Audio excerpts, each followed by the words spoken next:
Mar-a-Lago, my $18 million house on the ocean and the bay.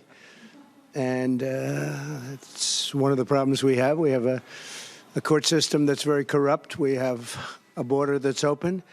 We have a lot of problems in our country.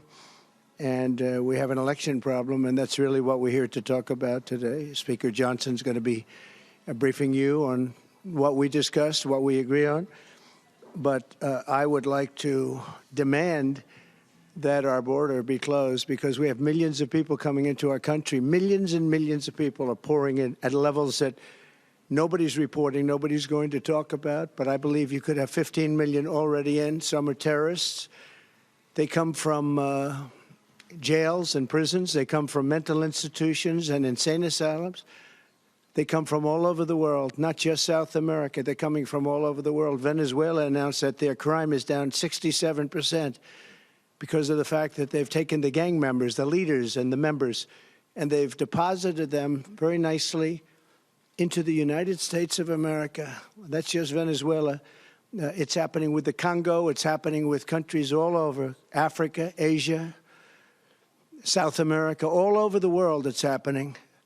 Our country is like a dumping ground, and we're going to have it stopped. And Biden should do it immediately. He should close the border immediately. He needs no legislation. He doesn't need this gentleman. He doesn't need anybody. He can do it. I did it without any legislation. I had the best border we've had in ever recorded history. He can close it immediately. If he would have left, we had stay in Mexico, remain in Mexico. We had catch and release in Mexico, not here. We had everything. It was perfect. It was a great situation we had, and now we have the worst ever. I don't believe in the history of the world there's been a border like this, but we probably have 15 million people, and they come from places that you don't want to know about, and they're going to be big problems, and it's getting worse. It's migrant crime. It's a new category of crime, migrant crime. And I'm just demanding, as a citizen, I demand the border has to be closed. Our country cannot take it. No country could take it. It's not sustainable by any country. And we want to also mention election interference, and we want to talk about election integrity for a little while. But basically, that's what we're working on. And I'll introduce the speaker, who you know very well. He's doing a really good job under very tough circumstances. And I appreciate he came to Mar-a-Lago. We have a great conference, and there's a big turnout because people want this to be healed. They want our country to be healed. They want our country to be united. And I think most people are united on the fact that they don't want people pouring in from prisons and jails and mental institutions. They don't want that to happen. They don't want it to take place. And it's not going to happen for long. And that's why I say that November 5th is going to be the most important day in the history of our country. That's the election. It's going to be the most important day in the history of our country. Thank you very much. And Speaker, thank you. Thank you so much, Mr. President, and it's good to see you all. We're so delighted to be here with our former and future president in this beautiful facility. Mar-a-Lago is famous around the country, and we're grateful to be here. With President Trump as our nominee in the party, we are very much looking forward to that historic day in November, because we are going to grow the House majority, we're going to win the United States Senate, and we're going to win back the White House as well. The American people need us to do that. They're excited for that day in November, cannot get here soon enough. The Speaker of the House, when we're not in session, the Speaker is required to go around, fly around the country and be with all of our candidates and incumbents all around. I've been to, I think, 23 states now in the last several weeks, and everywhere we go, one of the first questions that people ask about is this issue of election integrity. The border is the #1 issue in America. There's never been a political issue that scored so high in the polls as a matter of concern. And it doesn't matter where anyone lives, because as we say now, every state is a border state. They're deeply concerned about that. And election integrity is tied to the lack of border security. President Biden has created a catastrophe, and he did it by design. We documented 64 specific executive actions that he took from the day he walked into the Oval Office, and that his agencies took under Secretary Mayorkas to open the border wide, to invite everybody from around the world to come here, including hardened criminals and dangerous persons. And the result, we all know. The official number is 9 million encounters at the southern border alone, just since Joe Biden took office. But the actual number is probably close to 16 million illegals who have come into the country because they desired it, they designed it, they engineered it to be that way. His actions did that. He he ended the Remain in Mexico policy under President Trump's administration. They reinstated catch and release that had been practiced under the Obama administration. They stopped building the wall. They did everything exactly the opposite of what this president had achieved. And that's why we have this catastrophe. It has all sorts of terrible effects on the American people. We know that fentanyl is the leading cause of death for Americans age 18 to 49. We know that violent crimes are being committed on innocent Americans now. Lake and Riley and many others who are now losing their lives because these dangerous people are in our country, and it must stop. And the American people are demanding that it does. And it doesn't matter which political party that any American is in, they have the same desire. They want safety and security, and we can supply that. But among the problems that flows from this open border catastrophe is directly related to this threat to our election integrity. Why is that? You need to understand something really important about federal law. Since 1993, the National Voter Registration Act, we call it the Motor Voter Law, allows people to sign up to vote when they get a driver's license. If an individual only asserts or simply states that they are a citizen, they don't have to prove it. They can register that person to vote in a federal election. And you see, states are currently prohibited, believe it or not, the states are prohibited from asking someone to prove that they're a citizen. The federal voter registration form just has a check-a-box, and if you do that, you're good. The states can't allow it. Well, we think that's a serious problem. And so what we're going to do is the House Republicans are introducing a bill that will require proof of citizenship to vote. It seems like common sense. I'm sure all of us would agree. We only want U.S. citizens to vote in U.S. elections. But there are some Democrats who don't want to do that. We believe that one of their designs, one of the reasons for this open border, which everybody asks all around the country, why would they do this? Why would they allow all this chaos? Why the violence? Because they want to turn these people into voters. Right now, the administration is encouraging illegals to go to their local welfare office to sign up for benefits. Well, guess what? When you go to a welfare office, they also ask you if you would like to register to vote. And so many people, we think, are going to do that. And you know what? The numbers are so high, there's so many millions of illegals in the country, that if only 1 out of 100 voted, they would cast potentially hundreds of thousands of votes in the election. That could turn an election. This could be a tight election in our congressional races around the country. It could, if there are enough votes, affect the presidential election. And so that's why House Republicans are going to act. I'm going to announce to you today, here standing alongside President Trump, that we will do everything within our power to ensure that we do have free and fair elections in this country. If we don't have that in a constitutional republic, we have nothing. It's the basis of who we are as a nation, and we owe that to the American people. And so what we're going to do is introduce legislation to require that every single person who registers to vote in a federal election must prove that they're an American citizen first. You have to prove it. That will be a new part of the federal law and a very important one. Our bill will establish new safeguards. It'll put us on par, by the way, with virtually every other democracy around the world that also prohibits non-citizen voting. And this is a critical thing for us to do at a very critical time. Our bill also will require states to remove non-citizens from their existing voter rolls. That's a big problem, too. And it will provide access to databases from the Department of Homeland Security and the Social Security Administration to help the states administer this.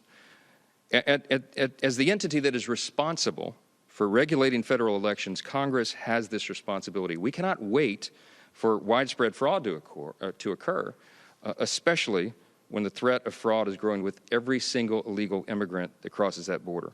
This is something most Americans are deeply concerned about. The latest poll says 78% of the Americans who are polled say that preventing illegal immigrants from voting in our elections is a top priority.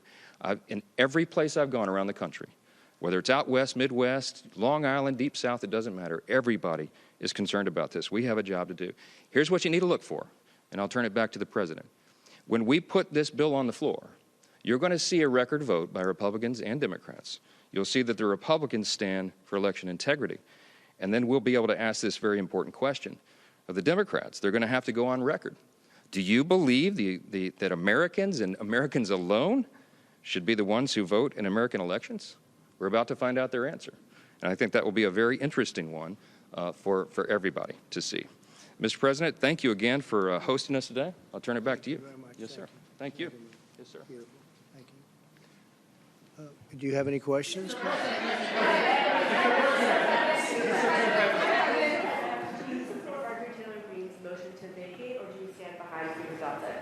We're getting along very well with the Speaker, and I get along very well with Marjorie. We have a Speaker. He was voted in, and it was a complicated process, and I think it's not an easy situation for any Speaker. I think he's doing a very good job. He's doing about as good as you're going to do, and I'm sure that Marjorie understands that. She's a very good friend of mine, and I know she has a lot of respect for the Speaker. Would you support a Ukrainian aid bill if the Speaker was to move forward with it? We're looking at it right now, and they're talking about it, and we're thinking about making it in the form of a loan instead of just a gift. We keep handing out gifts of billions and billions of dollars, and we'll take a look at it. But much more importantly to me is the fact that Europe has to step up and they have to give money. They have to equalize. If they don't equalize, I'm very upset about it because they're affected much more than we are. The Ukraine situation would have never happened if I was president, would have never, ever happened. And everybody says that, including Democrats, that it happened is such an outrage. Millions of people are dead right now, both sides. Millions of people are dead. Cities are blown to ashes. You'll never rebuild those cities. That's certainly not like they were, so beautiful. And this is something should have never happened. October 7th should have never happened in Israel. Should have never happened. What happened there was outrageous. Iran was broke when I was president. People weren't buying oil from Iran. They weren't allowed to. If they were going to buy oil from Iran, then they weren't going to do any business in the U.S. And I said it to China. I said it to everybody. They weren't doing business. They were broke. They didn't have money for Hamas. They didn't have money for Hezbollah. It would have never happened. October 7th would have never happened. It did happen, and now it's a disaster, and it's only getting worse. So it's very sad. No, I stand with the Speaker. We've had a very good relationship. Mr. President, while you were in office, you said that you would sign a federal abortion ban if Congress sent it to your desk. Why should Americans trust your word that you would not do it now if you were reelected? Because we don't need it any longer, because we broke Roe v. Wade, and we did something that nobody thought was possible.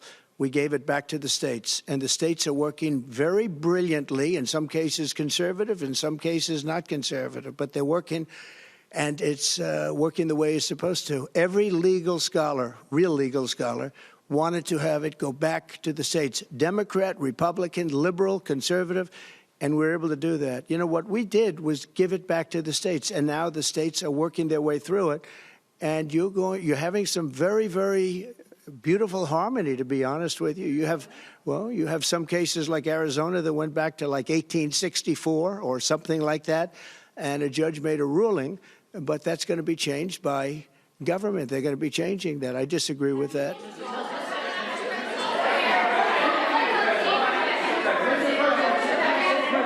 Excuse me, please. Just a follow-up. Over the last few decades, Mr. President, you have both considered yourself pro-choice and pro-life. Which one is it? Well, you know exactly which one it is. And when I was in New York and when I was a Democrat also, just like Ronald Reagan, you know, Ronald Reagan was a Democrat. We sort of followed a very similar path. But if you look at what we've done with Roe v. Wade, we did something that everyone said couldn't be done, and we got it done. And I give great credit to the Supreme Court and the justices for having the courage to do it. What they did is very simply give it back to the state. And I'll tell you, the Democrats are the radicals on this because they're willing to have abortions in the 7th, 8th, 9th month.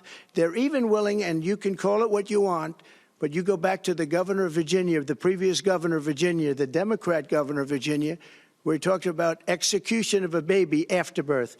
And you can say what you want, but that's extreme and that's radical, and nobody should have that, and it has to be ended. Please, go ahead. Go ahead, please. Mr. President, do you think the motion to vacate rules should be finally changed, or do you think that it's just creating chaos right now? Well, it's unfortunate that people bring it up because right now we have much bigger problems. The country is we're a nation in decline. We're a declining nation. We have tremendous inflation. The inflation's coming back at levels that nobody thought they really would have. If you look at the categories of inflation, they have the worst categories. Many categories are not included. And if you included that, your inflation number would be substantially higher than it is now, and it's already at records. So inflation is back, and a lot of bad things are happening in our country, but that's the least of it. You've got Russia you could end up in a world war between Russia, Ukraine, and all of the chaos, and that's something should have never happened. It would have never happened. What's going on with Israel, October 7th, and what's going on with Israel could end up in a world war. We have a president that can't put two sentences together. We have a president that can't find the stairs off a stage. We have a president that doesn't know what the hell he's doing. And we could end up in a world war. You know, we have just a little bit less than 7 months before November 5th. But that's an eternity when people are incompetent. Go ahead, please. Do you support the House's FISA bill that was passed this morning? Which one? The FISA bill, and did you talk to any? Well, I'm not a big fan of FISA. I looked at it and I studied it, and I know it probably better than anybody. You know, they spied on my campaign. You do know that, right? And they did lots of other bad things. I'm not a big fan of FISA, but I told everybody, I said, do what you want. They put a lot of checks and balances on, and I guess it's down to 2 years now, so that it would come due in the early part of my administration on the basis that we live up to the polls, because all the polls, we just had another one come out, we're leading by a lot, but it comes out quickly. I said, you do what you want, but I'm not a big fan of FISA. I think it's terrible. Yeah, Bob? You plan to testify in your trial in New York? Yeah, I would testify, absolutely. It's a scam. It's a scam. That's not a trial. That's not a trial. That's a scam. If you read Jonathan Turley, if you read Andy McCarthy, if you read the legal, they said there's not even a case there. That's election interference by the Biden administration. They actually took their top guy, one of their top guys, put him into the DA's office to run it, and it's a shame. What they have done is incredible. It's election interference, and it's got to stop. It's a third world country. This country's never done it. But you read Jonathan Turley, you read Andrew McCarthy, you read the legal scholars, every single one of them said that whole thing is a scam. It's not even a crime. And what they're doing is a crime. They are criminals. All right, Bob? Can I just follow up on that? Why do you believe it is important for you to testify, take the stand in this upcoming trial? And what are you watching as jury selection begins in New York? Well, you know, jury selection is largely luck. It depends who you get. It's very unfair that I'm having a trial there. It's very unfair that we have this judge who hates Trump and has tremendous conflict, as you know, tremendous conflict. Nobody can believe that this judge isn't recusing himself. The conflict is at a level that nobody's ever seen before. So I have that, and I have venue. We have all these things that we've asked for. They don't give us anything.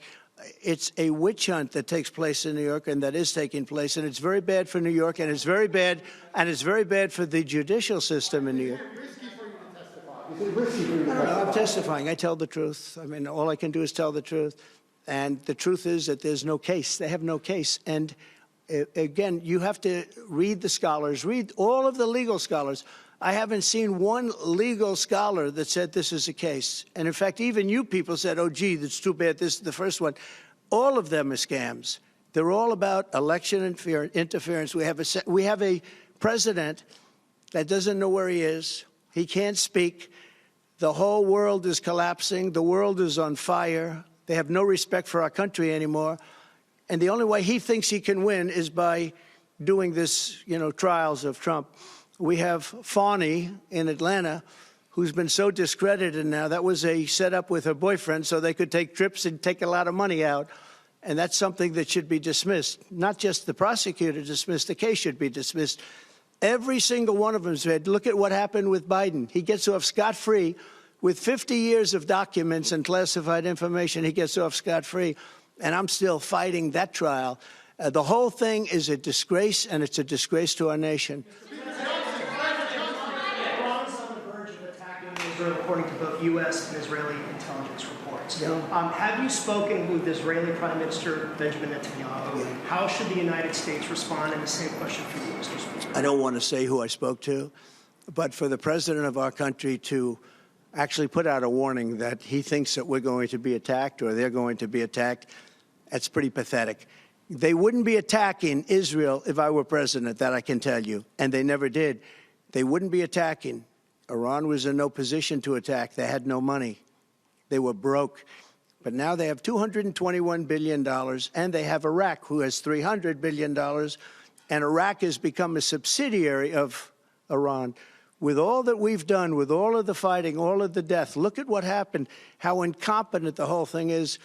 but I don't want to say who I spoke to, but I think it's a very, very dangerous period. This is a very dangerous period of time in our nation, and a big reason that it's dangerous that we have a president that's grossly incompetent. Thank you all very much.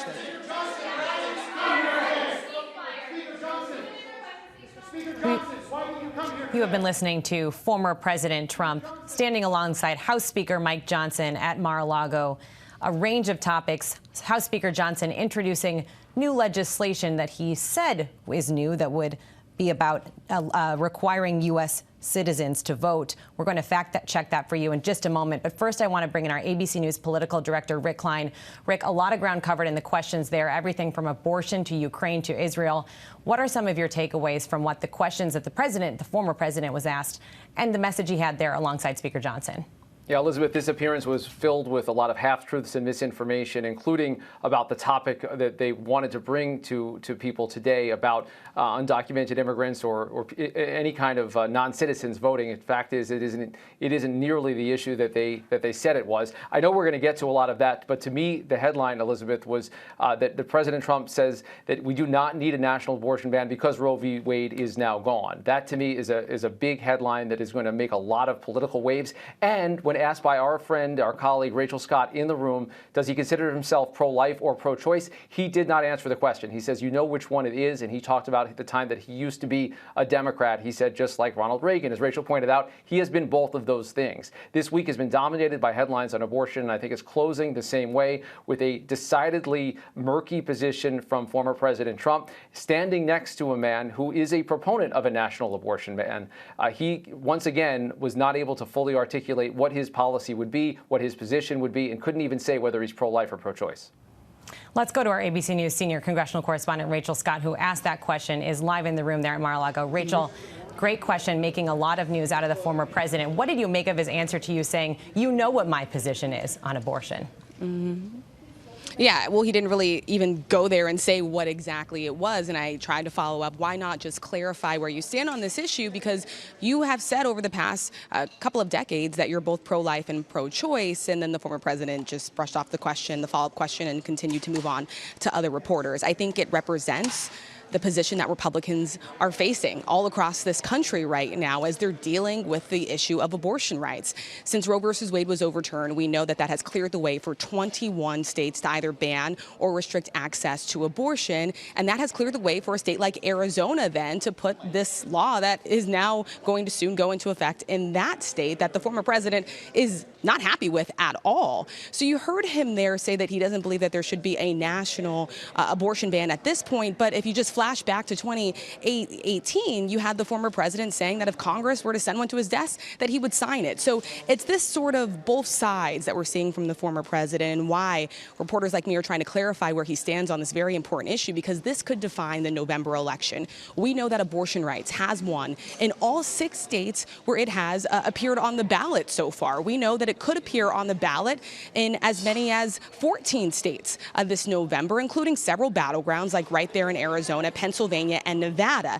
And the former president has not been shy about talking about the midterm elections, where he believes that Republicans just got their messaging wrong on this critical issue. And so the Biden campaign, they are putting this front and center. It's in the spotlight. You have Vice President Kamala Harris. She's down in Arizona right now. So you have this remarkable split screen playing out here across the country, where you have the former president here on one hand, not necessarily being clear on where he stands on his previous comments and being both pro-life and pro-choice, declining to endorse a national ban on abortion. And then you have the vice president down there in Arizona delivering a very stark message where she's putting the blame squarely on Donald Trump for what the Biden campaign is calling chaos and suffering rippling across the country. Elizabeth.